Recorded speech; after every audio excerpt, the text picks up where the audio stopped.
మనం ఇక్కడ పోలీసుని భార్యనైతే చూడండి, వాడు పని మనిషితో ఎలా ప్లాన్ వేస్తాడో చూడండి. వాళ్ళ పిల్లం రాగానే ఏంది నువ్వు ఇక్కడ కూర్చున్న పని మనిషిని అని వాళ్ళ భార్య క్వశ్చన్ వేస్తే, నేను కాకపోతే ఇంకెవరు కూర్చుంటారు, నీ హస్బెండ్ లేడు కదా ఎలాగో, నువ్వు నాతోటి రాకపోతే ఎవరితోటి వస్తావు అంటే చెప్పుతోటి కొడతా నిన్ను అని ఆ అమ్మ అంటుంది.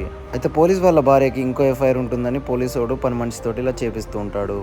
కానీ దానికంటే ముందు ఈ ఫోటోలో ఉన్న చిన్న బాలుడు ఎవరో తెలిస్తే ఒక లైక్ చేసి సబ్స్క్రైబ్ అయితే ఇవ్వండి. నువ్వు నాతోటి రాకపోతే ఎవరితోటి వస్తావే, నువ్వు నేను తప్ప ఎవరు లేరు ఈ ఇంట్లో, మనం కలిసి చేసుకుందామని వీడైతే గట్టిగా అంటాడు. షటప్ రాస్కెల్, ఆఫ్టర్ నువ్వు పని మనిషివి మా ఇంట్లోకి వచ్చి ఇలా నాటకాలు దబ్బుతున్నావా అని తిడుతూ ఉంటుంది. గట్టిగా వార్నింగ్ ఇస్తుంది, నీ ఇలా కాదు అని చెప్పి. ఆ గ్యాప్ లో ఇదంతా వాళ్ళ భర్త తింటూ ఉంటాడు. మేడం ఇప్పుడు వస్తారా, నేనే మీ దగ్గరికి రావాలా, లేకపోతే ఇంటికి లాకేయాలా, లేకపోతే మీ ఇద్దరిని చంపేయాలా అనగానే వాళ్ళ మూడైతే ఆశ్చర్యపోతుంటాడు. పని మనిషి చాలా యాక్టింగ్ చేస్తుంటాడు. తనకి ఆపుకొని ఎంత కోపం వస్తుంది కానీ ఏం చేయలేదు. మేము పెళ్లి చేసుకుంది ఎందుకేనా అనగానే, మేడం అయ్యో మీరు పెళ్లి చేసుకున్నారు కానీ నాతో చేయండి అనగానే ఆమె కోపం వచ్చి అక్కడ నుంచి చెంప మీద కొట్టడానికి వస్తుంది కానీ వాళ్ళ పడుతుంటాడు.